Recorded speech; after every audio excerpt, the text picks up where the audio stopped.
Detroit's bankruptcy is a controversial subject, but several media outlets in the city are covering it together and sharing what they learn with each other in the Detroit Journalism Cooperative. Sandra Svoboda of WDET, a group partner, said it takes several news organizations to detail such an important issue. Really, no one media outlet can tell this story by itself. You need really a body of work to understand what's going on in the courts, in the neighborhoods, in Lansing, and in Detroit City Hall, and everywhere else that's affected by this giant story.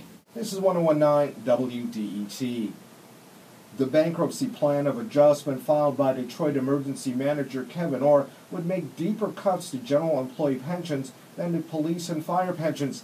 Non-uniform retirees could see their pensions. The year-long effort put together by Renaissance Journalism and funded by the Knight and Ford Foundations places a focus on the effect of the bankruptcy at the community level. Svoboda said that allows several methods of storytelling in a variety of ways. For example, Bridge Magazine is doing some really statistically driven stories, looking at data and turning that into readable stories. We support that with certainly the audio component and the website. The New Michigan media outlets are telling the stories directly from ethnic minority communities in the area. And Detroit Public Television, obviously, as a television station, is able to dig into the story in a different way with town hall meetings, their regular My Week program, which is a news and talk program and analysis. And as we go along this year, we'll also be engaging with the community through a series of events. And we're just starting to work on putting those together.